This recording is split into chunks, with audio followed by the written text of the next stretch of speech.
प्राचीन काल में जब समय स्वयं एक अविरल बहती नदी के समान था और धरती देवताओं के पदचिह्नों से पवित्र थी, उस स्वर्णिम युग में स्वयंभुव मनु के पुत्र राजा प्रियव्रत एक चक्रवर्ती सम्राट के रूप में संपूर्ण भूमंडल पर शासन करते थे। उनका साम्राज्य मात्र भूमि का एक विशाल टुकड़ा नहीं था, अपितु धर्म, न्याय और समृद्धि का एक जीता जागता प्रतीक था। उनके राज्य में सूर्य केवल आकाश में ही नहीं उगता था, बल्कि प्रजा के हृदयों में भी संतोष और प्रकाश के रूप में चमकता था। खेत स्वर्ण की बालियों से लदे रहते, नदियां अमृत समान जल से भरी होती और नगरों के शिल्पकार ऐसी कलाकृतियों का निर्माण करते थे जिन्हें देखकर स्वयं देवगण भी विस्मित हो जाते। ज्ञानियों की सभाओं में वेदों की ऋचाएं गूंजती और शस्त्रागारों में रखे अस्त्र शस्त्र मात्र राष्ट्र की रक्षा के लिए थे, आक्रमण के लिए नहीं। राजा प्रियव्रत, जिनका नाम ही उनके प्रिय व्रतों और धर्म के प्रति अटूट निष्ठा का द्योतक था, स्वयं सूर्य के समान तेजस्वी और चंद्रमा के समान शीतल स्वभाव वाले थे। उनका न्याय इतना अडिग था कि उनके राज्य में भेड़ और भेड़िया भी एक ही घाट पर पानी पीते थे। प्रजा उन्हें राजा नहीं अपितु पिता मानती थी और उनके एक संकेत पर अपने प्राणों की आहुति देने को तत्पर रहती थी। उनके खजाने मणिमाणिक्य और स्वर्ण से इस प्रकार भरे थे कि कुबेर को भी ईर्ष्या हो जाए। धर्म का बोलबाला ऐसा था कि अधर्म ने उनके राज्य की सीमाओं से भी दूर अपना निवास बना लिया था। सब कुछ था, एक साम्राज्य की कल्पना में जो भी श्रेष्ठ हो सकता है वह सब प्रियव्रत के चरणों में लौटता था। परंतु इस अथाह प्रकाश और वैभव के महासागर के मध्य में, उनके अपने जीवन में, उनके विशाल राजमहल के अंतःपुर में एक गहन अंधकार का द्वीप था। एक ऐसा अंधकार जिसे साम्राज्य का कोई भी दीपक भेद नहीं पाता था। यह अंधकार था उस मौन का, उस खामोशी का जो उनके राजमहल में एक अभिशाप की तरह गूंजती थी। राजा प्रियव्रत और उनकी धर्मपरायण, सौंदर्य और शील की प्रतिमूर्ति महारानी मालिनी एक संतान के लिए तरस रहे थे। उनका प्रेम अगाध था, एक दूसरे के प्रति उनका समर्पण पूर्ण था, फिर भी उनकी ये पूर्णता एक रिक्तता से घिरी हुई थी। राजमहल का हर स्तंभ, हर गलियारा, हर झरोखा एक उत्तराधिकारी की किलकारी सुनने को व्याकुल था। जब प्रभात में पक्षी चहचहाते तो महारानी मालिनी को लगता जैसे वे भी उनसे पूछ रहे हों कि उनके जीवन का प्रभात कब होगा। जब संध्या को दीपक जलते तो उनकी लौ में उन्हें एक अनबुझा प्रश्न दिखाई देता। महल के उद्यानों में जब कलियां खिलकर पुष्प बनती और उन पर भ्रमर गुंजार करते तो रानी का हृदय एक अनकही पीड़ा से भर जाता। प्रकृति का कण-कण सृजन के उत्सव में मग्न था, किंतु उनका अपना जीवन, उनका अपना गर्भ सृजन के उस दिव्य संगीत से अछूता था। राजा प्रियव्रत अपने राजकाज के उपरांत जब अपने कक्ष में लौटते तो महारानी के सुंदर मुख पर तैरती उदासी की महीन रेखा उनसे छिपी न रहती। वे जानते थे कि यह उदासी मात्र उनकी नहीं, बल्कि उन दोनों की साझा नियति थी। वे घंटों एक दूसरे का हाथ थामे बैठे रहते, शब्दों की आवश्यकता ही न पड़ती, क्योंकि उनका मौन ही उनकी व्यथा की सबसे मुखर भाषा थी। राजमहल की दीवारें, जो विजय के जयकारों और उत्सवों के संगीत को सुनने की आदी थी, अब इस निःशब्द वेदना की साक्षी बनकर खड़ी थीं। ऐसा प्रतीत होता था मानो किसी अदृश्य शक्ति ने महल की आत्मा को ही मूक कर दिया हो, जैसे ये मौन एक जीवित बनकर उनके हर सुख, हर उत्सव का गला घोंट रहा हो। राजा ने क्या कुछ नहीं किया। अपने कुल गुरुओं और देश के प्रकांड विद्वानों के परामर्श पर उन्होंने अनेकों यज्ञों का आयोजन किया। पवित्र अग्नि की लपटें आकाश को छूने लगी, वेदों के मंत्रों से वायुमंडल गूंज उठा और घी, जौ, तिल की आहुतियों से दिशाएं सुगंधित हो गई। अश्वमेध से लेकर पुत्रकामेष्टि तक कोई भी ऐसा वैदिक अनुष्ठान शेष न रहा जिसे राजा ने पूर्ण श्रद्धा और विधि विधान से संपन्न न किया हो। हर यज्ञ के अंत में जब पूर्णाहुति दी जाती तो राजा और रानी की आंखें आशा से भर जाती। उन्हें लगता कि इस बार देवताओं ने उनकी पुकार अवश्य सुन ली होगी। उन्होंने दान के ऐसे कीर्तिमान स्थापित किए जिनकी गाथाएं युगों युगों तक गाई जानी थीं। उन्होंने ब्राह्मणों को सहस्रों स्वर्ण धनुओं से सजी गायें दान की, भूखों के लिए अन्न के भंडार खोल दिए, प्यासों के लिए कुएं और सरोवर खुदवाए और याचकों को इतना धन दिया कि वे स्वयं धनवान हो गए। उनका मानना था कि शायद किसी पुण्य के प्रभाव से, किसी असहाय की दुआ से विधाता का कठोर हृदय पिघल जाए। महारानी मालिनी ने स्वयं कठोर व्रत और उपवास रखे। उन्होंने महीनों तक केवल फलाहार पर जीवन व्यतीत किया उन्होंने एकादशी से लेकर पूर्णिमा तक के कठिन व्रतों का पालन किया और देव मंदिरों की देहरियों पर अपनी अश्रुधारा से अभिषेक किया। उन्होंने हर उस देवी देवता की आराधना की जो संतान का वरदान देने के लिए जाने जाते थे, परंतु हर प्रयास, हर यज्ञ, हर दान और हर अनुष्ठान अंततः एक ही परिणाम लेकर आता, निराशा। उनकी गोद सूनी की सूनी ही रही।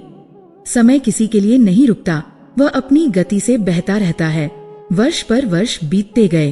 राजा प्रियव्रत के काले केशों में अब चांदी की लकीरें झांकने लगी थीं।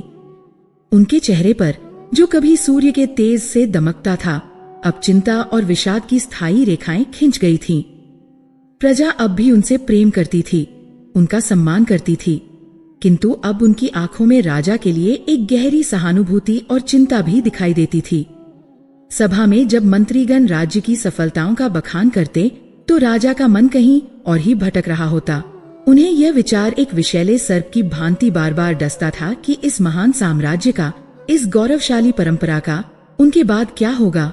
कहीं उनका वंश, जो सृष्टि के प्रथम पुरुष स्वयंभुव मनु से चला आ रहा है, उन्हीं पर आकर समाप्त तो नहीं हो जाएगा। यह केवल एक पुत्र की व्यक्तिगत इच्छा नहीं थी, यह अपने पितरों के प्रति कर्तव्य का बोध था, अपने कुल और अपनी परंपरा को भविष्य की पीढ़ियों तक पहुंचाने की एक पवित्र चिंता थी। एक राजा का सबसे बड़ा धर्म अपनी प्रजा को एक स्थिर और सुरक्षित भविष्य देना होता है, और एक योग्य उत्तराधिकारी के बिना यह भविष्य सदैव अनिश्चितता के अंधकार में डूबा रहता है। उन्हें स्वप्न में अपने पूर्वज दिखाई देते, जिनकी मौन आंखें उनसे यही प्रश्न करती प्रतीत होती कि क्या वे अपनी वंशबेल को आगे बढ़ाने में असमर्थ रहेंगे। यह विचार उनके हृदय पर एक भारी शिला के समान बैठ गया था और अब यह निराशा के अथाह सागर में डूबने लगा था। महारानी मालिनी की दशा तो और भी दयनीय थी। राजमहल की अन्य रानियां, सामंतों की पत्नियां जब अपने पुत्र पुत्रियों के साथ खेलती तो मालिनी को अपना हृदय विदीर्ण होता हुआ महसूस होता। वह उन्हें देखकर मुस्कुराने का प्रयास करती, बच्चों को अपने पास बुलाकर स्नेह करती, उन्हें उपहार देती, किंतु जब वे अपने कक्ष में अकेली होती तो उनके सब्र का बांध टूट जाता और उनकी आंखें झरझर बह निकलती। उन्हें अपना स्त्रीत्व अधूरा लगता, अपना जीवन निरर्थक प्रतीत होता। राजमहल का वैभव, दास दासियों की सेना, स्वर्ण और हीरों के आभूषण, सब कुछ उन्हें सर्प के समान काटने को दौड़ता। वह एक साधारण कृषक स्त्री के जीवन से ईर्ष्या करती, जिसके आंगन में भले ही धन धान्य की कमी हो, पर अपने बच्चे की किलकारी का अनमोल धन तो था। राजा प्रियव्रत अपनी प्रिय पत्नी की इस पीड़ा को समझते थे, पर वे उन्हें सांत्वना देने में स्वयं को असमर्थ पाते, क्योंकि वे स्वयं उसी अग्नि में जल रहे थे। उनका दुख दोगुना हो जाता, एक अपनी सूनी गोद का और दूसरा अपनी प्राण प्रिया के मुरझाए हुए मुख को देखने का। अंततः एक दिन निराशा अपनी चरम सीमा पर पहुंच गई। उस रात आकाश में घना अंधकार था, तारे भी बादलों में छिपे थे, मानो प्रकृति भी राजा के मन की स्थिति का दर्पण बन गई हो। राजा प्रियव्रत पूरी रात सो न सके। उनके मन में विचारों का एक भयंकर तूफान उठा हुआ था। उन्होंने अपने जीवन का, अपने कर्तव्यों का, अपनी सफलताओं और असफलताओं का लेखा जोखा किया। वे इस निष्कर्ष पर पहुंचे कि उन्होंने मानव के रूप में हर संभव प्रयास कर लिया है। अब यदि कोई मार्ग शेष है तो वह केवल दैव के अधीन है, केवल उन सिद्ध पुरुषों के आशीर्वाद में है जिन्होंने अपनी तपस्या से प्रकृति के नियमों को भी मोड़ने की शक्ति प्राप्त कर ली है। प्रभात की पहली किरण के साथ ही राजा के मन का अंधकार छंट गया और एक दृढ़ निश्चय का सूर्य उदय हुआ। उन्होंने तत्काल अपने सभी विश्वस्त मंत्रियों, राजगुरु और वरिष्ठ सभासदों को एक आपात सभा के लिए आमंत्रित किया। सभा भवन में जब सब एकत्रित हुए तो राजा के मुख पर एक अभूतपूर्व गंभीरता और संकल्प देखकर वे सभी चिंतित हो उठे। राजा अपने सिंहासन पर बैठे, उनकी दृष्टि एक एक करके सभी के चेहरों पर घूमी और फिर एक शांत किंतु दृढ़ स्वर में वे बोले, हे मेरे प्रिय मंत्रीगण और गुरुजन, आप सब मेरे साम्राज्य के स्तंभ हैं। आपने हर परिस्थिति में मेरा साथ दिया है। आप मेरे सुख और दुख के साक्षी रहे हैं। आज मैं आपसे कुछ छिपाना नहीं चाहता। आप जानते हैं कि मेरे जीवन का सबसे बड़ा अभाव क्या है। मैंने धर्मानुसार शासन किया, प्रजा का पुत्रवत पालन किया और देवताओं को यज्ञों से प्रसन्न करने का हर संभव प्रयास किया, किंतु विधाता ने मेरी गोद को रीता रखकर मेरे हर प्रयास को विफल कर दिया है। राजा का गला भर आया, किंतु उन्होंने स्वयं को संभाला और आगे कहा, अब मेरी सहन शक्ति और मेरे प्रयास दोनों ही समाप्त हो चुके हैं। निराशा मेरे हृदय को खोखला कर रही है। परंतु आज रात्रि गहन चिंतन के पश्चात मैंने एक अंतिम निर्णय लिया है। मैंने सुना है कि इन्हीं पर्वतों की कंदराओं में सृष्टि के महान सर्जक ब्रह्मा जी के मानस पुत्र महर्षि मरीचि के पुत्र, देवों, असुरों, मनुष्यों और नागों के जनक त्रिकालदर्शी तपोनिष्ठ महर्षि कश्यप निवास करते हैं। वे कोई साधारण ऋषि नहीं, वे स्वयं एक प्रजापति हैं। सृजन की शक्ति उनके तप में निवास करती है। अब वही मेरी अंतिम आशा है, एक ऐसी किरण जिसके बुझ जाने का अर्थ होगा मेरे लिए और मेरे वंश के लिए सर्वनाश। राजा के इस निर्णय को सुनकर पूरी सभा में एक सन्नाटा छा गया। सभी जानते थे कि महर्षि कश्यप तक पहुंचना और उन्हें प्रसन्न करना कोई साधारण कार्य नहीं था। वे अपनी तपस्या में इतने लीन रहते थे कि इंद्र जैसे देवता भी उनके समक्ष जाने से पूर्व 100 बार विचार करते थे। किंतु राजा के संकल्प को देखकर किसी का साहस न हुआ कि वे उन्हें रोकें। राजगुरु ने खड़े होकर कहा, महाराज, आपका निर्णय सर्वथा उचित है। जब सारे मानवीय प्रयास विफल हो जाते हैं तब केवल ब्रह्मज्ञानी संतों का आशीर्वाद ही एकमात्र सहारा होता है। और महर्षि कश्यप तो साक्षात सृजन के स्रोत हैं। उनकी करुणा यदि आप पर हो गई तो असंभव भी संभव हो जाएगा। मंत्रियों ने भी इस निर्णय का समर्थन किया। राजा के हृदय को एक बल मिला। उन्होंने उसी क्षण महर्षि के आश्रम की ओर प्रस्थान करने की घोषणा कर दी। यह एक राजा का किसी ऋषि के पास जाना मात्र नहीं था, यह एक हताश पिता की अंतिम पुकार थी। एक चक्रवर्ती सम्राट का अपनी संपूर्ण सत्ता, अपने संपूर्ण अहंकार को त्याग कर एक तपस्वी के चरणों में सर्वस्व समर्पण करने का संकल्प था। राजमहल में तैयारियां आरंभ हो गईं, किंतु यह किसी विजय यात्रा की तैयारी नहीं थी। यह एक आशा की तीर्थ यात्रा थी। पूरा साम्राज्य अब एक ही प्रश्न के उत्तर की प्रतीक्षा में अपनी सांसें रोके खड़ा था। क्या महर्षि के पास इस मौ अभिशाप का कोई तोड़ था? क्या वे उस खामोशी को तोड़ पाएंगे जो एक चक्रवर्ती सम्राट के भव्य महल पर सदियों से शासन कर रही थी?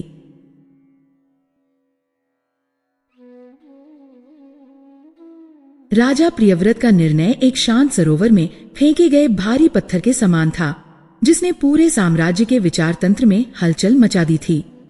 अपनी अंतिम आशा को साकार करने के लिए राजा और महारानी मालिनी ने राजसी वैभव का परित्याग कर एक तपस्वी की भांति यात्रा करने का निश्चय किया। उनके रथ स्वर्ण जड़ित नहीं थे, उनके वस्त्र रेशमी नहीं थे और उनके पीछे सेना का कोई कोलाहल नहीं था। वे मात्र कुछ विश्वस्त अंगरक्षकों और आवश्यक सामग्री के साथ 2 साधारण तीर्थयात्रियों के रूप में अपने हृदयों में आशा और भय की मिलीजुली भावनाओं का बोझ लिए महर्षि कश्यप के तपोवन की ओर चल पड़े। यह यात्रा केवल कुछ योजन की भौतिक दूरी तय करना नहीं था, यह अहंकार से विनम्रता तक, निराशा से आशा तक और राजमहल के घुटन भरे मौन से प्रकृति के उन्मुक्त संगीत तक की एक आंतरिक यात्रा थी।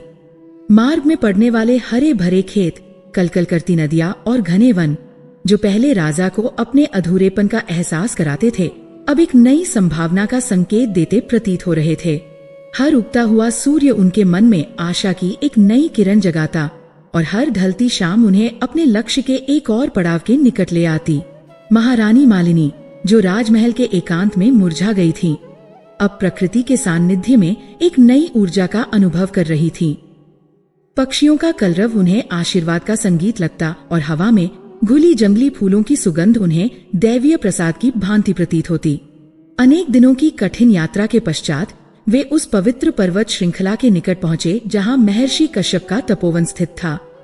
जैसे जैसे वे ऊपर चढ़ते गए, सांसारिक कोलाहल पीछे छूटता गया और एक अलौकिक शांति ने उन्हें अपनी आगोश में लेना शुरू कर दिया। यहाँ की वायु में केवल शुद्धता ही नहीं, अपितु तप की एक गहन ऊर्जा व्याप्त थी। वृक्ष अधिक घने और प्राचीन थे, शिलाएं मंत्रों से अंकित थीं और निर्झरों का जल स्फटिक के समान पारदर्शी था। इस तपोवन में हिंसा का कोई स्थान नहीं था। सिंह और मृग एक ही झरने पर निर्भय होकर पानी पी रहे थे और सर्प चंदन के वृक्षों से मोर के पंखों को सहलाते हुए लिपटे थे। यह महर्षि के तप का ही प्रभाव था कि प्रकृति अपने स्वाभाविक वैरभाव को भूलकर एक सामंजस्यपूर्ण परिवार के रूप में रहती थी। आश्रम के द्वार पर पहुंचकर राजा और रानी ने अपने वाहन और अंगरक्षकों को वहीं छोड़ दिया। उन्होंने नंगे पांव, झुके हुए सिर और जुड़े हुए हाथों से उस पवित्र भूमि में प्रवेश किया, जहां समय भी रुककर तपस्वियों की आज्ञा की प्रतीक्षा करता था। उनके मन में भय था कि क्या इतने महान तपस्वी उन जैसे सांसारिक प्राणियों से मिलना भी स्वीकार करेंगे, और आशा थी कि यदि उन्होंने स्वीकार कर लिया तो शायद उनके जीवन का अंधकार सदा के लिए मिट जाएगा। आश्रम के भीतर का दृश्य किसी अन्य लोक का था। युवा ऋषिकुमार वेदों का सस्वर पाठ कर रहे थे। उनकी ध्वनियां वातावरण में एक दिव्य कंपन पैदा कर रही थीं। कुछ तपस्वी ध्यान में लीन थे।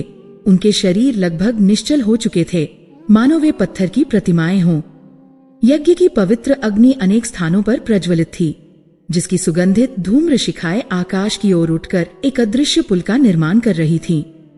इसी शांत और पवित्र वातावरण के मध्य एक विशाल वटवृक्ष की छाया में बाघ की खाल के आसन पर महर्षि कश्यप विराजमान थे।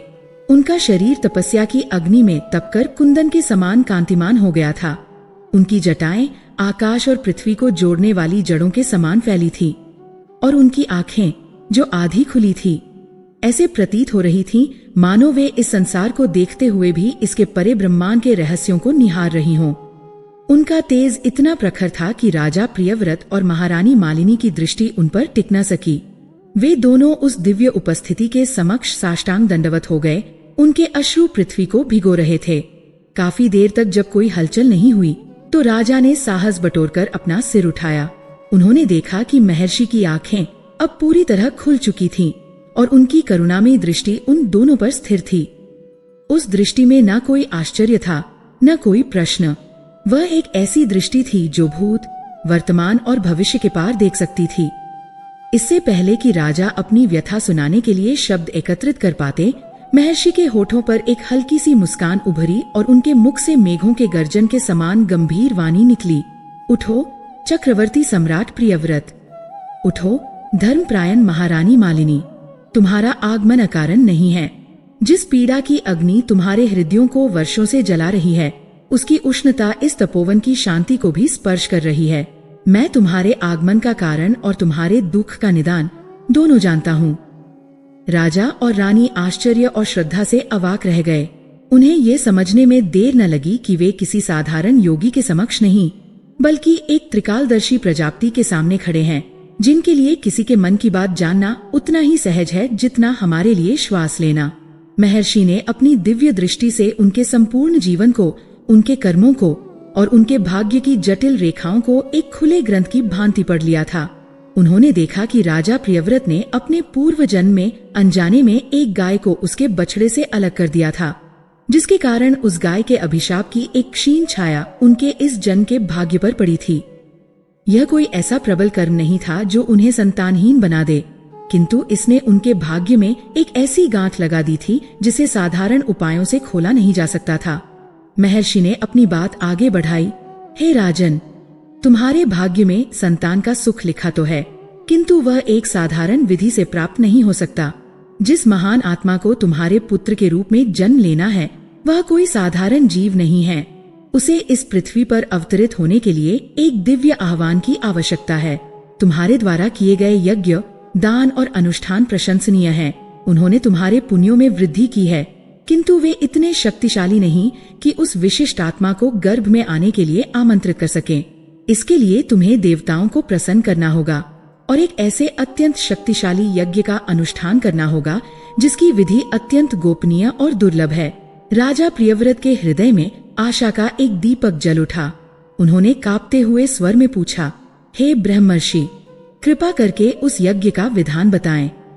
मैं अपने संपूर्ण साम्राज्य को दाव पर लगाने को तैयार हूँ, यदि उससे मुझे ये सुख प्राप्त हो सके। महर्षि ने उत्तर दिया, धैर्य रखो राजन, यह यज्ञ धन या साम्राज्य से सिद्ध नहीं होता। यह श्रद्धा, पवित्रता और अटूट निष्ठा से सिद्ध होता है। इस यज्ञ का नाम पुत्रेष्टि यज्ञ है, किंतु यह वह साधारण पुत्रेष्टि यज्ञ नहीं है जिसे सामान्य पुरोहित संपन्न कराते हैं। यह विशेष यज्ञ सीधे प्रजापति ब्रह्मा द्वारा निर्दिष्ट किया गया है और इसकी सिद्धियों और मंत्रों में ब्रह्मांड की उन आदिम शक्तियों को मोड़ने की क्षमता है जो जन्म और सृजन को नियंत्रित करती हैं। इसके प्रत्येक मंत्र में एक ग्रह को, एक नक्षत्र को और एक देवता को बांधने की शक्ति है। इसका प्रत्येक चरण इतना महत्वपूर्ण है कि उसमें हुई एक छोटी सी भी त्रुटि यज्ञ को निष्फल ही नहीं अपितु विनाशकारी भी बना सकती है। महर्षि के शब्दों ने राजा और रानी के मन में भय और आशा दोनों को एक साथ तीव्र कर दिया। यह मार्ग जितना प्रभावी था उतना ही जोखिम भरा भी था, परंतु वर्षों की निराशा ने उन्हें इतना दृढ़ बना दिया था कि वे किसी भी चुनौती का सामना करने को तैयार थे। उन्होंने एक स्वर में महर्षि से यज्ञ का नेतृत्व करने की प्रार्थना की, जिसे महर्षि ने अपनी मौन स्वीकृति प्रदान कर दी। राजा और रानी एक नए संकल्प और महर्षि के आशीर्वाद के साथ अपनी राजधानी लौटे। उनका चेहरा अब निराशा के अंधकार से मुक्त था। उस पर एक नई आभा थी, एक ऐसा आत्मविश्वास जो केवल दैवीय आश्वासन से ही प्राप्त हो सकता है। पूरे राज्य में ये समाचार बिजली की गति से फैल गया कि स्वयं महर्षि कश्यप राजा के लिए एक महायज्ञ का संचालन करेंगे। प्रजा में उत्सव का माहौल बन गया। निराशा के जो बादल साम्राज्य पर छाए हुए थे वे अब छंटने लगे थे और उम्मीद की एक सुनहरी धूप हर ओर फैल गई थी। यज्ञ की तैयारियां ऐसे भव्य स्तर पर आरंभ हुई जिसकी किसी ने कल्पना भी नहीं की थी। यह केवल एक राजकीय आयोजन नहीं था, यह एक संपूर्ण राष्ट्र की आस्था का प्रदर्शन बन गया। राजधानी के बाहर एक विशाल भूमि को यज्ञशाला के लिए चुना गया। उस भूमि को गंगा, यमुना, सरस्वती, नर्मदा, सिंधु, कावेरी और गोदावरी, इन 7 पवित्र नदियों के जल से सींचा गया। देश के कोने कोने से सर्वश्रेष्ठ वास्तुशिल्पियों को बुलाया गया, जिन्होंने वेदों में वर्णित विधान के अनुसार एक विशाल यज्ञशाला का निर्माण किया। उसमें लकड़ी का हर खंभा, हर तोरण शुभ नक्षत्रों में काटे गए पवित्र वृक्षों से बनाया गया था। यज्ञ वेदी का निर्माण विशेष प्रकार की मिट्टी और ईंटों से किया गया, जिनकी गणना और स्थान का निर्धारण स्वयं महर्षि ने अपने योगबल से किया था। यज्ञ के लिए सामग्री का संग्रह एक और महाअभियान था। हिमालय की दुर्गम चोटियों पर दूत भेजे गए ताकि वे वहां से सोमलता, अष्टवर्ग की जड़ी बूटियां और अन्य दुर्लभ औषधियां ला सकें, जो केवल हिममानवों की दृष्टि से ही बच पाती थी। समुद्र के गर्भ से विशेष प्रकार के मोती और मूंगे निकाले गए। चंदन के वनों से सुगंधित काष्ठ लाया गया। सहस्रों धेनुओं का शुद्ध घृत एकत्रित किया गया, जो सोने के समान पीला और कमल के समान सुगंधित था। केवल सामग्री ही नहीं, इस महायज्ञ को संपन्न कराने के लिए महर्षि कश्यप ने अपने तपोबल से भारतवर्ष के कोने कोने में निवास कर रहे अन्य महान ऋषियों और ब्रह्मज्ञानियों को भी आमंत्रित किया।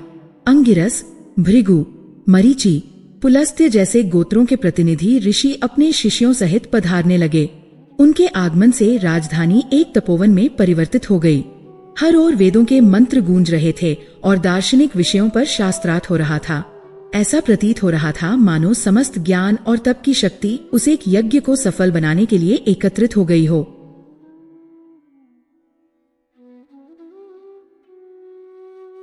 महर्षि कश्यप के तपोवन से लौटकर राजा प्रियव्रत और महारानी मालिनी अपने साथ केवल एक आश्वासन नहीं, अपितु एक जीवंत आशा लेकर आए थे।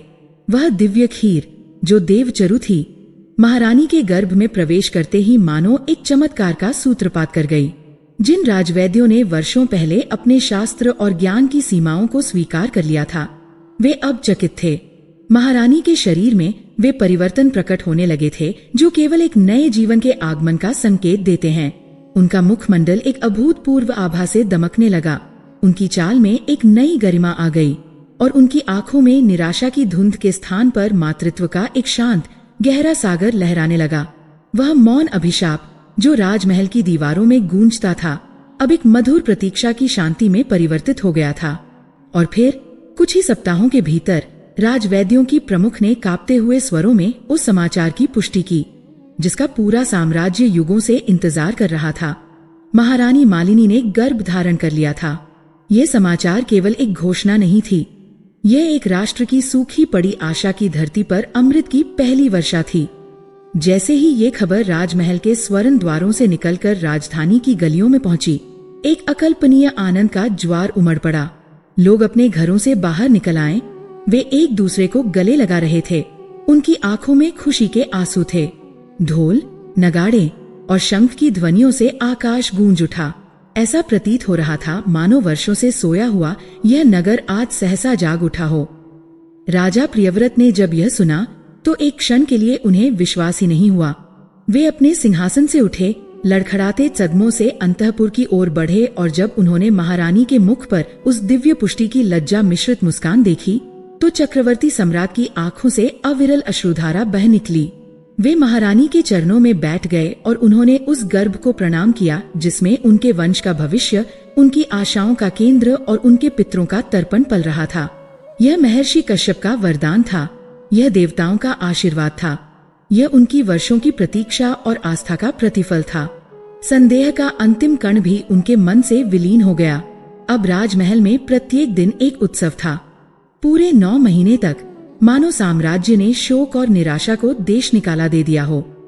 हर प्रभात मंगलाचरण और वेदों के पाठ से होता और हर संध्या संगीत और नृत्यों से सजती। देश के कोने कोने से कवि, गायक और कलाकार राजधानी में एकत्रित हो गए।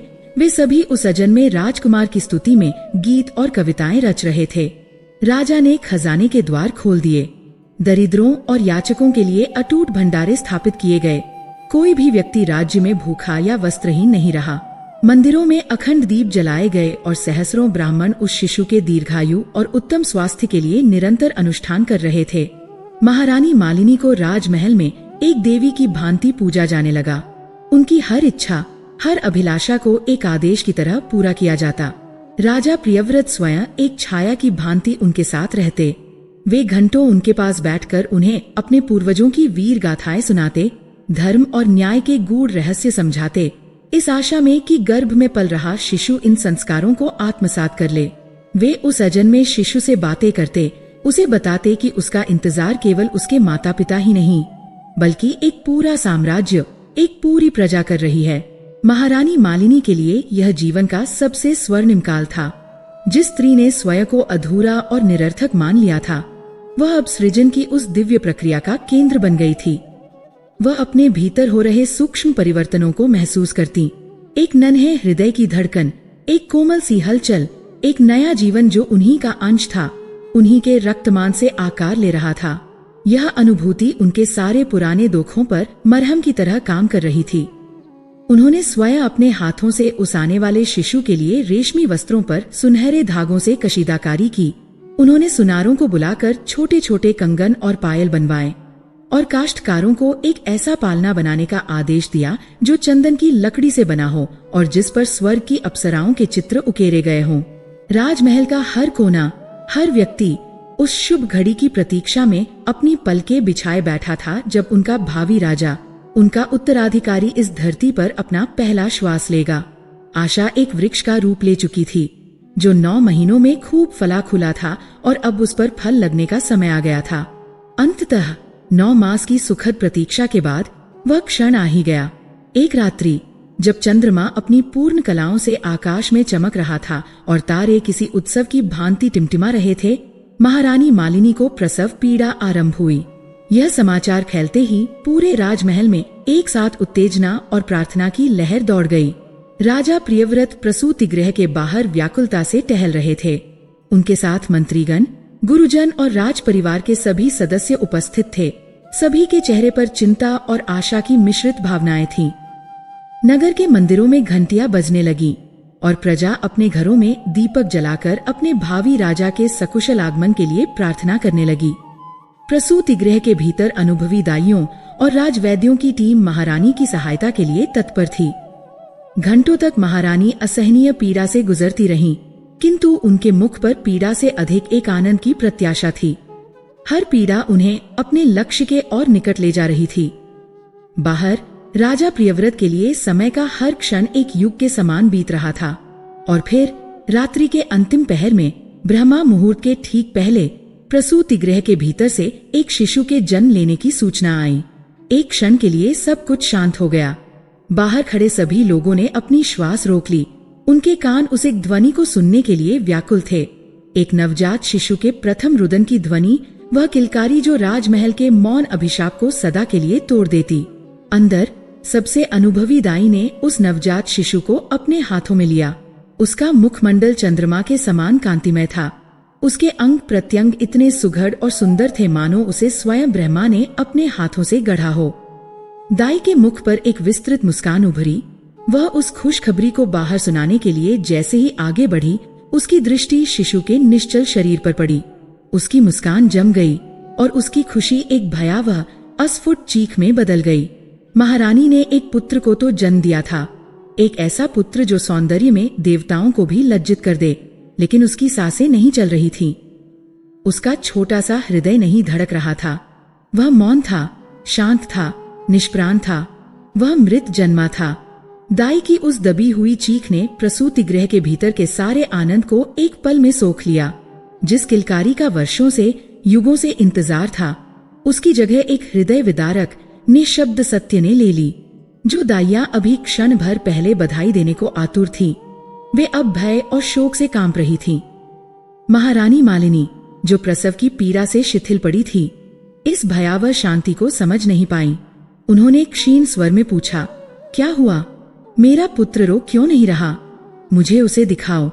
जब किसी ने कोई उत्तर नहीं दिया और केवल सिसकियों की ध्वनि ही सुनाई दी, तो एक अज्ञात भय ने उनके हृदय को जकड़ लिया। उन्होंने अपनी पूरी शक्ति लगाकर उठने का प्रयास किया और तब उनकी दृष्टि उस नन्हे निश्चल शरीर पर पड़ी जिसे एक दाई ने रेशमी वस्त्र में लपेटकर छिपाने का असफल प्रयास किया था। सत्य एक वज्र की भांति उन पर गिरा। उनके मुख से एक ऐसी चीत्कार निकली जिसने प्रसूति गृह की दीवारों को भी कंपा दिया। ये केवल एक माँ की चीख नहीं थी, यह एक टूटे हुए सपने की, एक मरी हुई आशा की और एक छली हुई आस्था की चीत्कार थी। वह क्षण जब राजा प्रियव्रत ने अपने पुत्र के निष्प्राण शरीर को अपनी गोद में उठाया, समय वहीं ठहर गया। उनके लिए ब्रह्मांड का अस्तित्व समाप्त हो चुका था। सूर्य, चंद्र, तारे, ग्रह, नक्षत्र सब अर्थहीन हो गए थे। उनका विशाल साम्राज्य, उनके भरे हुए खजाने, उनकी अजेय सेना और उनकी न्याय प्रियता की कीर्ति, सब कुछ उन्हें राख के ढेर के समान प्रतीत हो रहा था। पुत्र वियोग के इस दावानल ने उनके भीतर की हर संवेदना, हर भावना को जलाकर भस्म कर दिया था। वे अब राजा नहीं थे, पति नहीं थे, मनुष्य भी नहीं थे।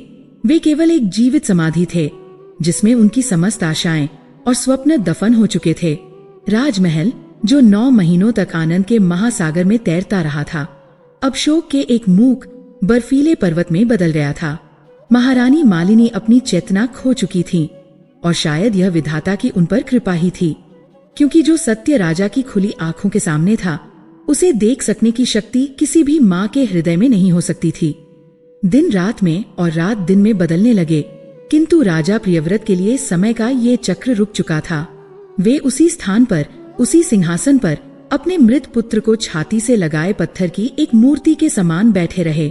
उनके केश बिखर गए थे, उनके राजसी वस्त्र धूल धूसरित हो चुके थे और उनकी आंखों की ज्योति, जो कभी सूर्य को भी चुनौती देती थी, अब बुझे हुए अंगारों के समान निर्जीव थी। राजगुरु, मंत्री और सामंत उनके पास आते, उनके चरणों में बैठते और उन्हें सांत्वना देने का निष्फल प्रयास करते। वे उन्हें धर्म की बातें बताते, कर्म और पुनर्जन्म के गूढ़ रहस्यों का हवाला देते। वे कहते, महाराज, धैर्य धारण करें, यह विधाता की इच्छा थी। जो आया है उसे एक दिन जाना ही है। आप एक चक्रवर्ती सम्राट हैं, करोड़ों प्रजा आपकी ओर देख रही है। इस प्रकार शोक में डूबकर आप अपने राजधर्म से विमुख नहीं हो सकते। किंतु उनके शब्द राजा के कानों तक पहुंचते तो थे, पर उनके हृदय या मस्तिष्क को भेद नहीं पाते थे। उनके लिए ये सारे उपदेश खोखले और निरर्थक थे। कौन सा धर्म, कौन सा कर्म, कौन सा विधाता? जिस विधाता ने उन्हें आशा के सर्वोच्च शिखर पर चढ़ाकर मृत्यु के गहनतम पाताल में पटक दिया हो, उस क्रूर विधाता पर वे कैसे विश्वास करें? जिस कर्म फल ने उन्हें वर्षों की तपस्या और एक महायज्ञ के पुण्य के बदले यह भयावह परिणाम दिया हो, उस कर्म के सिद्धांत को वे कैसे स्वीकार करें? और कौन सा राजधर्म, उस राज्य का क्या अर्थ जिसका कोई उत्तराधिकारी ही न हो? उस वंश का क्या मोल जिसका दीपक जलने से पहले ही बुझ गया हो? उनका मन किसी भी तर्क, किसी भी सांत्वना को स्वीकार करने के लिए तैयार नहीं था। हर शब्द उन्हें एक व्यंग्य के समान चुभता, हर सहानुभूति उन्हें अपने घावों पर नमक छिड़कने जैसी लगती। उन्होंने अन्न जल का त्याग कर दिया। वे न किसी से बोलते, न किसी की सुनते। उनकी दुनिया सिमटकर केवल उस नन्हे ठंडे शरीर तक रह गई थी जो उनकी गोद में शांत पड़ा था। कई दिनों तक यही क्रम चलता रहा। राजा की दशा देखकर पूरे राज्य में निराशा और भय का अंधकार छा गया। प्रजा अपने राजा को इस अवस्था में देखकर बिलख उठती। उन्हें यह डर सताने लगा था कि शोक की यह अग्नि कहीं उनके प्रिय राजा को ही ना भस्म कर दे। अंततः एक रात्रि के गहन अंधकार में, जब संपूर्ण राजमहल निद्रा में नहीं अपितु शोक की मूर्छा में डूबा हुआ था। राजा प्रियव्रत के जड़ हो चुके मस्तिष्क में एक विचार कौंधा। यह विचार किसी आशा की किरण के समान नहीं, बल्कि एक अंतिम दृढ़ संकल्प के रूप में आया। उन्होंने अपने चारों ओर देखा। यह महल, यह सिंहासन, यह वैभव, सब उन्हें काटने को दौड़ रहा था। उन्हें यह बोध हुआ कि जिस पुत्र के बिना यह जीवन निरर्थक है, जिस पुत्र के लिए उन्होंने ये सब कुछ अर्जित किया था, उसके चले जाने के बाद इस निरर्थक जीवन को धारण करने का उन्हें कोई अधिकार नहीं है। यदि नियति को उनका वंश समाप्त ही करना था, तो वह वंश उन्हीं पर समाप्त होगा। वे इस दुख के साथ एक क्षण भी और जीवित नहीं रहेंगे। इस अंतिम संकल्प ने मानो उनकी जड़ता को तोड़ दिया। वे अपने सिंहासन से उठे। वर्षों की तपस्या और राजसी भोजन से पुष्ट हुआ उनका शरीर कई दिनों के उपवास से कृश हो चुका था, किंतु उनके ठद्मों में एक नई भयावह दृढ़ता थी। उन्होंने अपने मृत पुत्र के नन्हे शरीर को अपनी गोद में और सावधानी से उठाया, उसे अपने अंग वस्त्र से और अच्छी तरह ढक लिया, मानो उसे ठंडी हवा से बचा रहे हों। उन्होंने एक अंतिम शून्य दृष्टि उस राजसभा पर डाली जहां उन्होंने वर्षों तक न्याय किया था। उन दीवारों को देखा जो उनकी विजय के जयकारों से गूंजी थीं, और फिर वे चुपचाप बिना किसी को सूचित किए राजमहल के गुप्त द्वार से बाहर निकल गए। वे श्मशान की ओर चल पड़े। उनके पीछे न कोई सेना थी, न मंत्री, न कोई सेवक।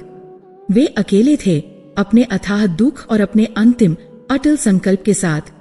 रात्रि का अंधकार उनके मन के अंधकार के सामने फीका था। राजधानी की सोई हुई गलियों से गुजरते हुए उनके कदमों की आहट ही एकमात्र ध्वनि थी।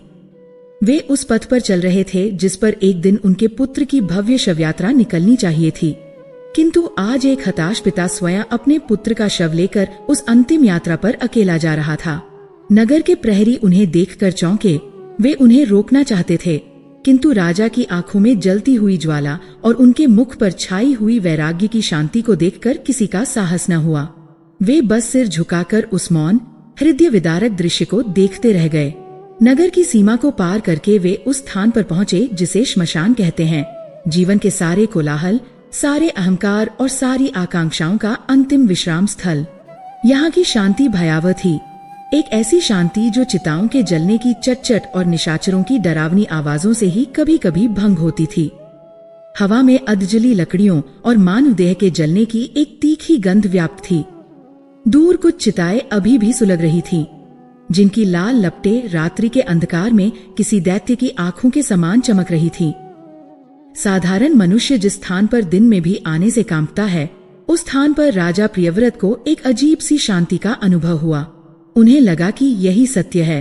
राजमहल का वैभव, जीवन के सुख, सब एक छलावा था, एक भ्रम था। अंतिम सत्य यही भूमि थी, यही राख थी। उन्होंने एक स्वच्छ स्थान ढूंढा और बड़ी कोमलता से अपने पुत्र के शरीर को भूमि पर लिटा दिया। फिर उन्होंने एक पिता के रूप में अपना अंतिम कर्तव्य निभाना आरंभ किया। उन्होंने आसपास से सूखी लकड़ियां एकत्रित की। उनके हाथ, जो कभी राजदंड और तलवार पकड़ने के आदी थे, आज खुरदरी लकड़ियों को उठा रहे थे, जिनसे उनकी त्वचा छिल रही थी, किंतु उन्हें किसी पीड़ा का अनुभव नहीं हो रहा था। उन्होंने अपने हाथों से एक सुंदर छोटी सी चिता सजाई, ठीक वैसी ही जैसी उनके नन्हे राजकुमार के लिए उपयुक्त हो। उन्होंने अपने पुत्र को उस चिता पर लिटाया, उसके मुख से वस्त्र हटाया और अंतिम बार उस शांत निर्दोष चेहरे को निहारा। उनका हृदय एक बार फिर हाहाकार कर उठा, किंतु उनकी आंखों से एक भी आंसू नहीं गिरा। शायद उनके सारे आंसू भीतर ही भीतर सूख चुके थे। अपना यह कर्तव्य पूरा करने के बाद उन्होंने ठीक उसी चिता के पास अपने लिए भी लकड़ियां एकत्रित करना आरंभ किया। उन्होंने अपने लिए भी एक चिता तैयार की। उनका निश्चय अडिग था, वे इस संसार से अकेले नहीं जाएंगे। जिस पुत्र को वे इस संसार में नहीं रख सके, उसके साथ वे दूसरे संसार की यात्रा पर निकल जाएंगे। उन्होंने निश्चय कर लिया था कि वे अपने पुत्र के साथ ही इस संसार से विदा ले लेंगे। दोनों चिताएं तैयार थीं, एक छोटी, एक बड़ी, एक पिता और पुत्र की अंतिम शैया। राजा ने पास में ही सुलग रही एक चिता से एक जलती हुई लकड़ी उठाई। वह मशाल उनके हाथ में कांप नहीं रही थी। उनका मुख शांत था, उनकी दृष्टि स्थिर थी। उन्होंने पहले अपने पुत्र की चिता को अग्नि देने का विचार किया, किंतु फिर रुक गए। उन्होंने सोचा, नहीं, मैं उसे अकेला नहीं छोड़ सकता। यदि मैं पहले अपनी चिता जला लूं, तो मेरी आत्मा यह देख सकेगी कि उसका शरीर पंचतत्व में विलीन हो गया है। यह सोचकर उन्होंने वह जलती हुई मशाल अपनी स्वयं की चिता की ओर बढ़ाई। उनके जीवन और मृत्यु के बीच अब बस कुछ क्षणों का फासला था। वे अपनी आंखें बंद करने ही वाले थे कि तभी जैसे ही राजा ने अपनी चिता में अग्नि प्रज्वलित करने के लिए हाथ उठाया, एक अद्भुत अकल्पनीय घटना घटी।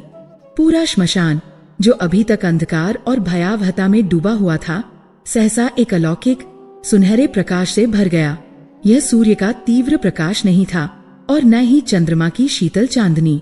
यह एक स्निग्ध दिव्य आभा थी, जैसे करोड़ों पिघले हुए स्वर्णदीप एक साथ जल उठे हों। इस प्रकाश में कोई उष्णता नहीं थी, केवल एक दिव्य शांति और पवित्रता थी। श्मशान की भयावह गंध के स्थान पर सहसा कमल, पारिजात और यज्ञ की पवित्र आहुति जैसी सुगंध हवा में तैरने लगी। निशाचरों का क्रंदन एक दिव्य संगीत में परिवर्तित हो गया। राजा प्रियव्रत का हाथ जहाँ का तहाँ रुक गया। वे उस अप्रत्याशित प्रकाश को देखकर पूरी तरह स्तब्ध रह गए। उन्होंने अपनी आंखें ऊपर उठाईं। आकाश से, जहाँ अभी तक केवल अंधकार था, एक विशाल तेजोमय विमान धीरे धीरे नीचे उतर रहा था। उस विमान की आभा इतनी प्रखर थी कि सूर्य का तेज भी उसके सामने फीका पड़ जाए। वह किसी धातु या लकड़ी का बना हुआ प्रतीत नहीं होता था। ऐसा लगता था मानो उसे स्वयं प्रकाश और मणियों से गढ़ा गया हो। उस विमान के चारों ओर सिद्ध, चारण और गंधर्व स्तुति गान कर रहे थे और उस गान की ध्वनि इतनी मधुर थी कि वह पत्थर को भी पिघला दे। राजा प्रियव्रत अपनी सुधबुद्ध खोकर उस अविश्वसनीय दृश्य को देखते रह गए। उनकी बुद्धि ने काम करना बंद कर दिया था। ये क्या हो रहा है? मृत्यु के द्वार पर, श्मशान की इस भूमि पर, जहाँ केवल अंत होता है, यह किसका आगमन है? यह दिव्य प्रकाश किसका संकेत है? क्या यह भी नियति का कोई नया क्रूर उपहास है या उनके दुख के अंत का कोई दैवीय संकेत? वे बस अपलक उस स्वर्ण आभा में नहाए हुए विमान को अपनी ओर आते देखते रहे, जो उनके और उनकी चिताओं के ठीक ऊपर आकर स्थिर हो गया। वह अलौकिक स्वर्ण रश्मि से बना हुआ विमान जब श्मशान की अपवित्र भूमि के ठीक ऊपर आकर स्थिर हुआ, तो उससे निकलने वाले प्रकाश ने प्रत्येक अणु को पवित्र कर दिया। अधजली चिताओं की राख भी चंदन की भस्म के समान शीतल और सुगंधित प्रतीत होने लगी। निशाचरों और प्रेतात्माओं का क्रंदन, जो इस भूमि का स्थायी संगीत था, एक क्षण में विलीन हो गया, जैसे सूर्य के उदय होते ही अंधकार का कोई अस्तित्व नहीं रह जाता। राजा प्रियव्रत, जिनके हाथ में अपने ही जीवन का अंत करने वाली मशाल थी, उस दिव्य दृश्य के समक्ष एक जड़ प्रतिमा बन गए। उनका संकल्प, जो अभी क्षण भर पहले तक वज्र के समान कठोर था, इस अविश्वसनीय घटना के प्रकाश में पिघलने लगा। उनका मस्तिष्क, जो शोक से कुंद हो चुका था, यह समझने का प्रयास कर रहा था कि ये क्या है। क्या यह मृत्यु के पूर्व की कोई माया है? क्या उनके दुखी मन ने इस भ्रम को जन्मा है, या क्या यह कोई दैवीय लीला है जो उनके अंतिम क्षणों में उनके साथ की जा रही है? किंतु यह साधारण विमान नहीं था। यह स्वर्ग के शिल्पकार विश्वकर्मा की कलाकृति से भी परे था। मानो इसे संकल्प और विचार के तत्वों से ही गढ़ा गया हो। उससे किसी यंत्र की ध्वनि नहीं, अपितु ब्रह्मांड के आदि स्वर की एक सतत गंभीर गूंज निकल रही थी। उस गूंज में वीणा का माधुर्य था, शंख का आह्वान था और वेदों की ऋचाओं की शांति थी। फिर उस विमान का द्वार, जो अदृश्य था, सहसा प्रकट हुआ और उससे प्रकाश की एक सीढ़ी बनकर श्मशान की भूमि तक उतर आई। और उस प्रकाश पथ पर 2 कोमल चरण पड़े। उन चरणों के पड़ते ही श्मशान की भूमि पर, जहाँ केवल कांटे और कंकर थे, सहसा नील कमल खिल उठे। उस ज्योतिर्मय विमान से एक देवी अवतरित हुई, जिनका तेज सहस्त्र सूर्यों के समान था, किंतु वह तेज आंखों को चुंधियाता नहीं था, अपितु आत्मा को एक अपरिचित शीतलता प्रदान करता था। उनका वर्ण पिघले हुए स्वर्ण और उगते हुए सूर्य के सिंदूरी रंग का मिश्रण था। उन्होंने रक्त वर्ण के ऐसे वस्त्र धारण किए थे जो तारों की कढ़ाई से सुसज्जित थे, और उनके आभूषण किसी धातु के नहीं, अपितु स्वयं प्रकाश के बने हुए प्रतीत होते थे। उनका मुकुट प्रभात की किरणों से गुंथा हुआ था और उनके कर्णखूलों में नक्षत्रों की दमक थी। किंतु उनके इस असीम ऐश्वर्य और तेज से भी अधिक प्रभावशाली उनके मुख पर व्याप्त भाव थे। उनके चेहरे पर मातृत्व की वह संपूर्ण करुणा और वात्सल्य था, जिसे इस ब्रह्मांड की समस्त माताएं अपने हृदयों में धारण करती हैं। उनकी आंखों में एक ऐसा सागर लहरा रहा था, जिसमें क्रोध या निर्णय नहीं, केवल और केवल क्षमा, प्रेम और दया की लहरें थीं। ऐसा प्रतीत हो रहा था मानो वे केवल राजा प्रियव्रत को नहीं, अपितु संसार के हर दुखी जीव को एक साथ देख रही हों और अपनी दृष्टि मात्र से उनके संताप को हर लेने की क्षमता रखती हों। वह देवी उस प्रकाशपथ से उतरकर राजा के समक्ष आकर खड़ी हो गईं। उनके और राजा के बीच कुछ ही पगों की दूरी थी। उन्होंने अपनी करुणामयी दृष्टि राजा के सूखे हुए चेहरे, उनकी सूनी आंखों और उनके हाथ में कांपती हुई मशाल पर डाली। फिर उनकी दृष्टि उस छोटी सी चिता पर लेटे हुए निष्प्राण शिशु पर गई और एक क्षण के लिए उन करुणामयी आंखों में पीड़ा की एक गहरी छाया उतर आई। तब उन्होंने राजा को संबोधित किया। उनकी वाणी मेघों का गर्जन नहीं थी और न ही वीणा का झंकार। उनकी वाणी में एक माँ की वह आत्मीयता थी जो अपने पथ भ्रष्ट पुत्र को पुकारती है, एक ऐसी वाणी जो सीधे हृदय के अंतस्थल में प्रवेश कर जाती है। रुको राजन, यह एक शब्द नहीं, एक मंत्र था। इस शब्द ने राजा के जड़ हो चुके शरीर में चेतना का संचार कर दिया। उनके हाथ से जलती हुई मशाल नीचे गिर पड़ी और एक ठंडी सहरन उनके पूरे शरीर में दौड़ गई। देवी ने आगे कहा, आत्महत्या महापाप है। यह ईश्वर द्वारा दिए गए इस मानव शरीर का अपमान है, उस सृष्टिकर्ता का तिरस्कार है जिसने तुम्हें अपनी लीला के लिए चुना है। क्या तुम नहीं जानते कि जो आत्माएं इस प्रकार अपने निर्धारित समय से पूर्व देह का त्याग करती हैं, उन्हें युगों युगों तक प्रेत्योनि में भटकना पड़ता है। उन्हें न तो इस लोक में शांति मिलती है, न ही परलोक में गति। तुम एक राजा हो, तुम्हारा जीवन केवल तुम्हारा नहीं, तुम्हारी प्रजा की धरोहर है। इस प्रकार अपने कर्तव्य से, अपने धर्म से विमुख होकर तुम केवल अपनी ही नहीं, अपनी करोड़ों प्रजा की आत्मा को भी कष्ट दोगे। राजा प्रियव्रत ने कांपते हुए स्वरों में, टूटे हुए शब्दों में उत्तर देने का प्रयास किया। हे देवी, आप जो कोई भी हो, मेरे लिए अब कोई धर्म शेष नहीं, कोई कर्तव्य शेष नहीं। मेरा संसार, मेरा वंश, मेरी आशा, सब कुछ इस चिता पर मेरे सामने मृत पड़ा है। जिस पुत्र के बिना यह साम्राज्य मुझे श्मशान के समान लगता है, उस पुत्र के लिए मैं इस वास्तविक श्मशान में ही अपने प्राण त्याग दूं, तो इसमें क्या अधर्म है? राजा के इन शब्दों में जो पीड़ा थी, जो हताशा थी, उसने देवी के मुख पर करुणा को और भी गहरा कर दिया। उनके होठों पर एक हल्की, रहस्यमयी मुस्कान उभरी। वे बोली, जिसे तुम नियति का क्रूर उपहास समझ रहे हो, राजन, वह वास्तव में तुम्हारी परीक्षा थी। तुम्हारे प्रेम की, तुम्हारे धैर्य की और तुम्हारी आस्था की परीक्षा। देवगण यह देखना चाहते थे कि जिस पुत्र के लिए तुमने इतना कठोर तप किया, उस पुत्र के प्रति तुम्हारा प्रेम कितना गहरा और निस्वार्थ है। वे जानना चाहते थे कि क्या तुम उसे केवल एक उत्तराधिकारी के रूप में चाहते हो, या एक पिता के रूप में तुम्हारा वात्सल्य इतना प्रबल है कि तुम उसके लिए अपने प्राणों का भी उत्सर्ग कर सकते हो। आज इस श्मशान की भूमि पर अपनी चिता सजाकर तुमने उस परीक्षा को उत्तीर्ण कर लिया है। तुमने सिद्ध कर दिया है कि तुम्हारा प्रेम सच्चा है। मैं तुम्हारी इस पितृभक्ति और तुम्हारे इस असीम प्रेम की परीक्षा से प्रसन्न हूँ। देवी के इन शब्दों ने राजा के भ्रमित मस्तिष्क में एक नई हलचल पैदा कर दी। परीक्षा, यह सब एक परीक्षा थी। उनका हृदय जो अब तक केवल पीड़ा और क्रोध से भरा था, उसमें अब विस्मय और एक अज्ञात जिज्ञासा ने स्थान ले लिया।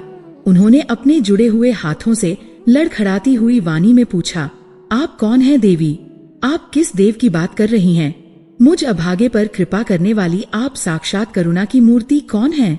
उस प्रश्न के उत्तर में देवी का मुखमंडल एक और भी तीव्र, सौम्य प्रकाश से दमक उठा। उन्होंने अपना परिचय दिया, एक ऐसा परिचय जिसने ब्रह्मांड के एक गूढ़ रहस्य को राजा के समक्ष उजागर कर दिया। हे राजन, मैं ब्रह्मा की मानस पुत्री देवसेना हूँ। जब सृष्टिकर्ता ब्रह्मा ने सृष्टि की रचना का संकल्प लिया, तो उन्होंने अपनी योग शक्ति से अनेक प्रजातियों को जन्म दिया। उन्हीं में से एक मैं हूँ, जो उनके मन के संकल्प मात्र से उत्पन्न हुई, किसी गर्भ से नहीं।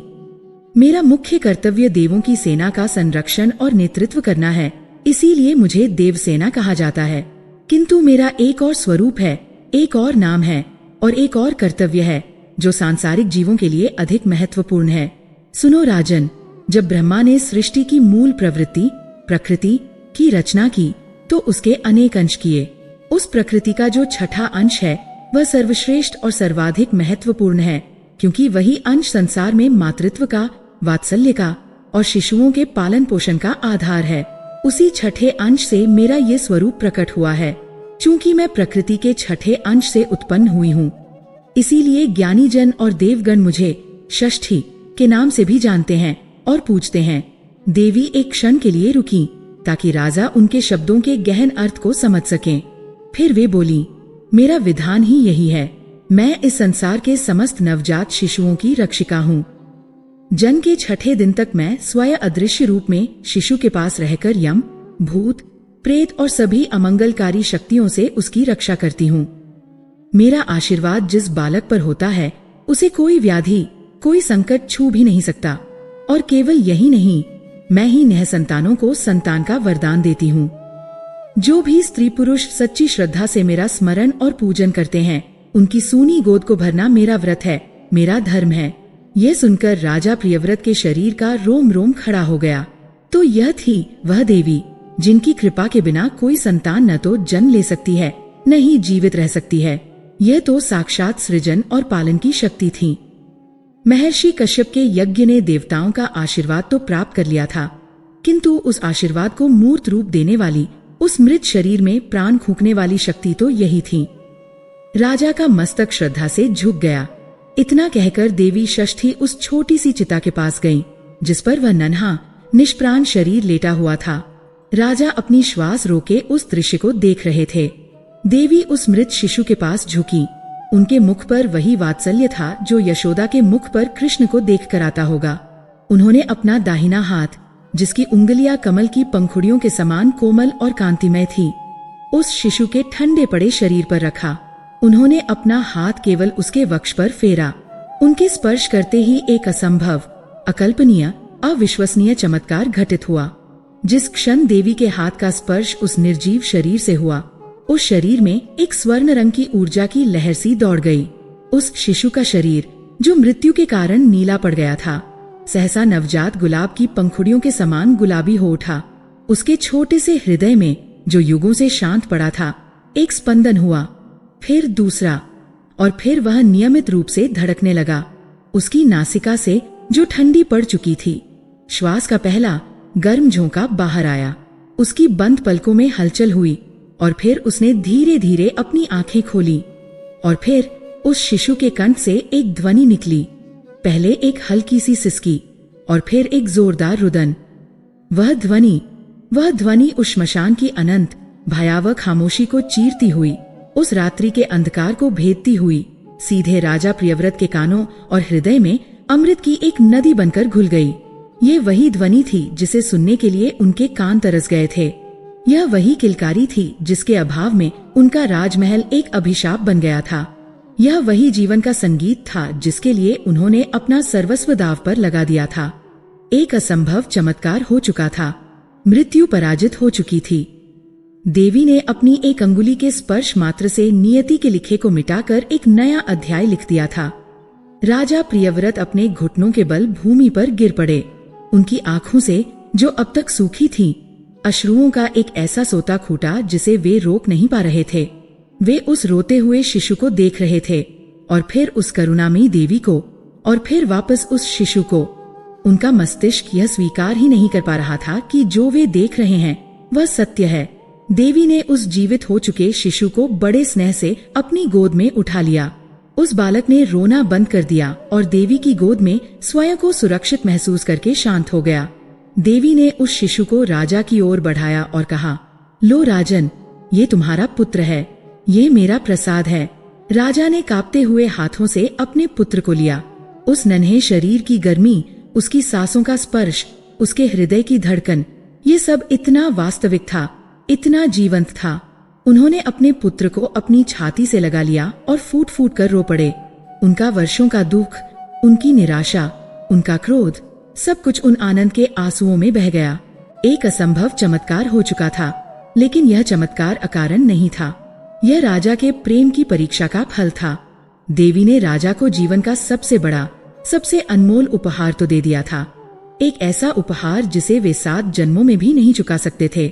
उनका वंश बच गया था, उनकी आशा जीवित हो उठी थी। श्मशान एक मंदिर में बदल चुका था, किंतु अब जब राजा का हृदय कृतज्ञता और आनंद से भरा हुआ था, उनकी दृष्टि देवी पर पड़ी। देवी के मुख पर अभी भी वही सौम्य मुस्कान थी, किंतु अब उनकी आंखों में एक गहरा गंभीर भाव था। उन्होंने राजा को जीवन दिया था, वंश दिया था, भविष्य दिया था, पर अब वे उनसे बदले में क्या चाहती थीं? दिव्य वरदान कभी भी बिना किसी दायित्व के नहीं आते। इस चमत्कार की, इस कृपा की क्या कीमत थी? राजा प्रियव्रत के कानों में अपने पुत्र का रुदन ब्रह्मांड के सबसे मधुर संगीत की भांति गूंज रहा था। वह उस नन्हे शरीर को अपनी छाती से चिपकाए हुए थे, उसकी गर्म सांसों को, उसके हृदय के स्पंदन को महसूस कर रहे थे और उनकी आंखों से कृतज्ञता के आंसुओं की एक अविरल पवित्र नदी बह रही थी। उनका चक्रवर्ती सम्राट का अहंकार, उनका राजसी दंभ, उनका वर्षों का संचित ज्ञान, सब कुछ उसे क्षण में पिघलकर उन आंसुओं के साथ बह गया था। वे अब राजा नहीं थे, वे केवल एक पिता थे, एक ऋणी पिता, जो एक ऐसी देवी के समक्ष खड़े थे जिनका उपकार वे अनंत जन्मों में भी नहीं चुका सकते थे। उनका शरीर स्वयं ही भूमि की ओर झुक गया। उनका मस्तक, जो कभी किसी के सामने नहीं झुका था, आज स्वेच्छा से, प्रेम से और असीम श्रद्धा से उस देवी के चरणों में जा गिरा, जिनकी धूली में उन्हें सृष्टि के समस्त तीर्थों की पवित्रता का अनुभव हो रहा था। वे कुछ बोल नहीं पा रहे थे, क्योंकि कृतज्ञता जब अपनी पराकाष्ठा पर होती है तो शब्द मौन हो जाते हैं और केवल अश्रु ही उसकी भाषा बन पाते हैं। देवी षष्ठी, जिनके मुख पर एक माँ की सौम्य वात्सल्यपूर्ण मुस्कान थी, नीचे झुकी। उन्होंने अपने कमलवत हाथों से राजा प्रियव्रत के कंधों को स्पर्श कर उन्हें उठाया। उनका स्पर्श शीतल और आश्वस्त करने वाला था, जैसे ज्येष्ठ की तपती दोपहर में किसी को घने वटवृक्ष की छाया मिल जाए। उन्होंने कहा, उठो राजन। एक पिता का मस्तक अपने पुत्र के भविष्य के लिए उठता है, झुकता नहीं। और एक राजा का मस्तक तो करोड़ों प्रजाजनों की आशाओं का प्रतीक होता है, उसे इस प्रकार भूमि पर नहीं होना चाहिए। राजा ने अपने आंसुओं को पोंछते हुए, जुड़े हुए हाथों और कांपते हुए स्वर में कहा, हे जननी, हे जगदम्बे, आपने मुझे वह लौटा दिया है जो असंभव था। आपने मृत्यु के मुख से मेरे वंश को छीन लिया है। मैं आपको क्या दे सकता हूँ? मेरा ये तुच्छ जीवन, मेरा यह साम्राज्य, मेरे ये श्वास, सब कुछ अब आपका ही है। आप आज्ञा करें, मैं आपका दास बनकर कौन सी सेवा करूं? देवी की मुस्कान और भी गहरी हो गई। उनकी आंखों में एक दिव्य तेज उभरा और उनकी वाणी में अब केवल वात्सल्य नहीं, अपितु एक विधान की गंभीरता थी। वे बोली, हे राजन, तुम्हारा पुत्र तुम्हें लौटा दिया गया है, क्योंकि तुम्हारा प्रेम निस्वार्थ और तुम्हारी भक्ति सच्ची थी। किंतु इस ब्रह्मांड में कोई भी दिव्य वरदान बिना किसी कर्तव्य के नहीं आता। प्रत्येक कृपा अपने साथ एक उत्तरदायित्व लेकर आती है। मैंने तुम्हारे पुत्र के प्राणों की रक्षा की है, लेकिन इसके बदले तुम्हें पृथ्वी लोक पर मेरी पूजा को स्थापित करना होगा, ताकि भविष्य में कोई और पिता तुम्हारी तरह इस प्रकार निराश और हताश न हो। तुम्हें संसार को यह मार्ग दिखाना होगा कि वे अपनी संतानों की रक्षा और अपनी मनोकामनाओं की पूर्ति के लिए किस प्रकार मेरी और प्रकृति की शक्तियों की उपासना कर सकते हैं। राजा प्रियव्रत ने अतीव श्रद्धा से कहा, आपकी आज्ञा शिरोधार्य है देवी, आप केवल विधान बताएं। मैं वचन देता हूँ कि जब तक इस पृथ्वी पर सूर्य और चंद्रमा का अस्तित्व रहेगा, आपकी पूजा एक महापर्व के रूप में मनाई जाएगी। देवी के मुख पर संतोष का भाव उभरा। उन्होंने उस रहस्य को उजागर करना आरंभ किया जो अब तक केवल देवलोक तक ही सीमित था। उन्होंने उस महाव्रत का विधान समझाया जो आज भी पृथ्वी पर आस्था का सबसे बड़ा प्रतीक है। ध्यान से सुनो राजन, देवी ने कहा, यह व्रत केवल एक पूजा नहीं, अपितु शरीर और आत्मा की एक गहन तपस्या है, प्रकृति और पुरुष के संबंधों का एक उत्सव है। आज का दिन अत्यंत शुभ है। आज कार्तिक मास के शुक्ल पक्ष की षष्ठी तिथि है। ये वही तिथि है जो मुझे सर्वाधिक प्रिय है, क्योंकि इसी तिथि को मेरा ये षष्ठी स्वरूप पूर्ण रूप से प्रकट हुआ था। इसी पवित्र दिन आज से तुम्हें और तुम्हारे पश्चात आने वाली पीढ़ियों को मेरा और जीवन ऊर्जा के आदि स्रोत मेरे भ्राता सूर्य देव का व्रत और पूजन करना होगा। देवी ने भ्राता सूर्य कहकर राजा को एक और दिव्य रहस्य से परिचित कराया। वे बोली, सूर्य कोई साधारण नक्षत्र नहीं है राजन, वे साक्षात नारायण के चक्षु हैं, इस ब्रह्मांड के प्राण हैं। उन्हीं के तेज से जीवन संभव है, उन्हीं की ऊर्जा से अन्न पकता है और उन्हीं के प्रकाश से अंधकार का नाश होता है। वे मेरे सहोदर हैं। यदि मैं जीवन की रक्षिका हूँ तो वे जीवन के दाता हैं। मेरे अकेले की पूजा अधूरी है। मेरी शक्ति और उनका तेज जब मिलते हैं तभी सृजन और पालन का चक्र पूर्ण होता है। अतः इस व्रत में मेरी और सूर्य देव की संयुक्त उपासना होगी। यह व्रत अत्यंत कठिन होगा। देवी ने चेतावनी दी। इसमें साधक की श्रद्धा की हर पग पर परीक्षा होगी। इसमें पूर्ण शुद्धता और पवित्रता का पालन करना होगा। व्रत के दिनों में व्रती को भूमि पर शयन करना होगा। उसके मन में कोई कलुष, कोई द्वेष या कोई सांसारिक कामना नहीं रहनी चाहिए। उसका तन और मन दोनों पूर्ण रूप से मुझे और सूर्य देव को समर्पित होने चाहिए। और सबसे कठिन नियम, व्रती को निराहार और निर्जल उपवास रखना होगा। यह उपवास शरीर की शुद्धि के लिए है, ताकि वह पंचतत्वों से बनी इस देह के मोह से ऊपर उठकर अपनी आत्मा को सीधे ब्रह्मांड की ऊर्जा से जोड़ सके। देवी ने आगे अर्घ्य का विधान समझाया, जो इस पूजा की आत्मा है। इस व्रत में तुम्हें प्रकृति के 2 सबसे महत्वपूर्ण संधि कालों पर उपासना करनी होगी। तुम्हें अस्ताचलगामी अर्थात डूबते हुए सूर्य को अर्घ्य देकर मेरी उपासना करनी होगी। ये महत्वपूर्ण है राजन, क्योंकि संसार केवल उगते हुए को पूजता है, किंतु जो अस्त हो रहा है वह भी उतना ही सम्मान का पात्र है, क्योंकि उसी ने पूरे दिन अपना प्रकाश और अपनी ऊर्जा देकर संसार का पालन किया है। डूबते सूर्य को अर्घ्य देना उस दिन के लिए कृतज्ञता ज्ञापित करना है जो उसने हमें दिया। ये प्रार्थना है कि हे सूर्य देव, जैसे आप आज अस्त होकर कल पुनः उदय होंगे, उसी प्रकार हमारे जीवन में भी यदि कोई संकट या अंधकार आए तो वह अस्थायी हो और ज्ञान का नया सूर्योदय शीघ्र हो। उस संध्या अर्घ्य के समय तुम मेरी और सूर्य देव की स्तुति करोगे और फिर पूरी रात्रि जल में खड़े रहकर या नदी के तट पर बैठकर अखंड साधना करोगे। तत्पश्चात देवी ने अपनी वाणी को और भी दिव्य बनाते हुए कहा, जब रात्रि का अंधकार छंटने लगेगा और उषा की पहली किरण आकाश में अपनी लालिमा बिखेरेगी, तब तुम उदीयमान अर्थात उगते हुए सूर्य को अर्घ्य दोगे। यह दूसरा अर्घ्य नए जीवन का, नई आशा का और नई ऊर्जा का स्वागत होगा। ये प्रार्थना होगी कि हे जीवनदाता, आपकी ऊर्जा से हमारा आने वाला दिन, हमारा आने वाला वर्ष और हमारा संपूर्ण जीवन प्रकाशित हो। इस प्रकार अस्त होते और उदय होते सूर्य की उपासना करके तुम जीवन के संपूर्ण चक्र का सम्मान करोगे। जन्म और मृत्यु, आरंभ और अंत, प्रकाश और अंधकार। तुम यह स्वीकार करोगे कि दोनों ही उस एक परम सत्य के अभिन्न अंग हैं। अंत में देवी ने इस महाव्रत का फल बताया। जो कोई भी स्त्री या पुरुष इस कठोर व्रत को पूर्ण श्रद्धा और पवित्रता के साथ करेगा, मैं उसे वचन देती हूँ, मैं स्वयं उसकी और उसकी संतानों की प्रत्येक संकट से रक्षा करूंगी। अकाल मृत्यु, रोग और किसी भी प्रकार की अमंगलकारी शक्ति उसके परिवार को स्पर्श भी नहीं कर पाएगी। और केवल यही नहीं, उस व्रती की जो भी सात्विक मनोकामना होगी, चाहे वह संतान की हो, धन की हो या स्वास्थ्य की हो, मैं और मेरे भ्राता सूर्य देव मिलकर उसे अवश्य पूर्ण करेंगे।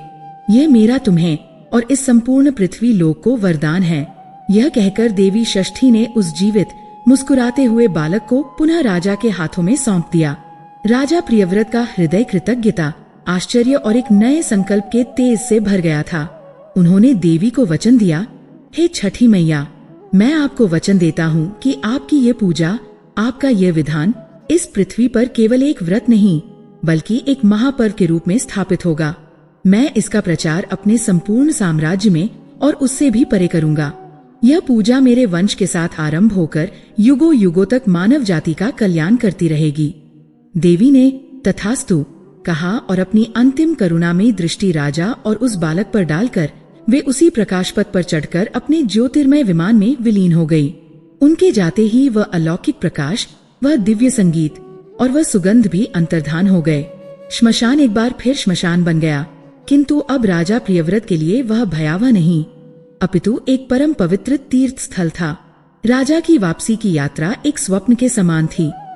जिस मार्ग पर वे कुछ घंटे पहले एक मृत पुत्र का शव लेकर अपने प्राण त्यागने के संकल्प के साथ अकेले चले थे, उसी मार्ग पर अब वे एक जीवित किलकारियां भरते पुत्र को अपनी छाती से लगाए एक नई आस्था का प्रकाश अपने हृदय में लिए लौट रहे थे। जब वे राजमहल के द्वार पर पहुंचे तो उन्हें देखकर प्रहरियों को अपनी आंखों पर विश्वास नहीं हुआ। यह समाचार महारानी मालिनी तक पहुंचा, जो अभी भी मूर्छा और शोक के बीच झूल रही थी। जब उन्होंने अपनी आंखों से अपने पुत्र को जीवित देखा तो उनकी दशा अवर्णनीय थी। वह आनंद, वह आश्चर्य, वह सुख इतना प्रबल था कि उसे सहन करना भी कठिन था। पूरे राजमहल और फिर संपूर्ण साम्राज्य में यह चमत्कारिक समाचार फैल गया। जहाँ कुछ समय पहले मातम था, वहाँ अब एक ऐसा उत्सव आरंभ हुआ जिसकी किसी ने कल्पना भी नहीं की थी। किंतु राजा प्रियव्रत उत्सव के कोलाहल में अपने वचन को नहीं भूले। जैसे ही वे लौटे, उन्होंने उस दिन के शेष पहर में कार्तिक शुक्ल षष्ठी को अपने पुत्र के साथ देवी षष्ठी और सूर्य देव का वही कठोर व्रत करने का संकल्प लिया। पूरा राज परिवार और प्रजा आश्चर्यचकित थी कि राजा इतने बड़े चमत्कार के बाद उत्सव मनाने के स्थान पर एक और कठोर तपस्या क्यों कर रहे हैं। तब राजा ने श्मशान में घटी उस पूरी घटना का वृतांत सबको सुनाया। उन्होंने देवी षष्ठी के प्राकट्य, उनके वरदान और उनके द्वारा बताए गए व्रत के विधान को विस्तार से बताया। ये सुनकर सभी की आंखें श्रद्धा से झुक गईं। उन्होंने उसी दिन से, उस प्रथम दिन से ही उस व्रत की तैयारियां आरंभ कर दी। राजा और रानी स्वयं व्रती बने। उन्होंने राजसी वस्त्र त्याग कर साधारण, बिना सिले हुए वस्त्र धारण किए। राजमहल के सुख साधनों को छोड़कर वे भूमि पर सोए। सायंकाल वे अपने उस नवजात पुत्र को एक बांस के सूप में लिटाकर पूजा की अन्य सामग्री के साथ निकट की नदी के तट पर पहुँचे। उनके पीछे पीछे पूरा साम्राज्य चल रहा था। उन्होंने नदी के जल में खड़े होकर डूबते हुए सूर्य को दूध और जल का पहला अर्घ्य दिया। उस समय आकाश सिंदूरी हो गया था, मानो स्वयं प्रकृति उस नई आस्था के जन्म का अभिनंदन कर रही हो। पूरी रात्रि राजा और रानी ने जागरण किया, भजन गाए और देवी का ध्यान किया। फिर भोर में जब सूर्य की पहली किरण ने अंधकार को चीरा, उन्होंने उगते हुए सूर्य को अर्घ्य देकर अपना व्रत पूर्ण किया। उसी दिन से छठ पूजा नामक उस महापर्व का आरंभ हुआ, जो आज भी उसी श्रद्धा और उसी विधान के साथ मनाया जाता है। यह कथा केवल राजा प्रियव्रत की संतान प्राप्ति की कहानी बनकर नहीं रह गई। यह उस शाश्वत सत्य की गाथा बन गई कि आस्था में असंभव को भी संभव करने की शक्ति होती है। ये धैर्य और भक्ति की उस कठोर परीक्षा की गाथा है, जिसने संसार को संतान की रक्षा और मनोकामना पूर्ति का सबसे बड़ा, सबसे प्रत्यक्ष और सबसे शक्तिशाली वरदान दिया। यह उस गहरे रहस्य का उद्घाटन है कि क्यों आज भी करोड़ों लोग बिना किसी मध्यस्थ या पुरोहित के सीधे प्रकृति से जुड़कर जल में खड़े होकर डूबते और उगते सूर्य को और अदृश्य रूप में उनकी संतानों की रक्षा करती छठी मैया में अपनी अटूट, अडिग और जीवंत आस्था रखते हैं। यह एक राजा के संकल्प से जन्मा एक महापर्व था, जो आज लोग की आस्था का महापर्व बन चुका है।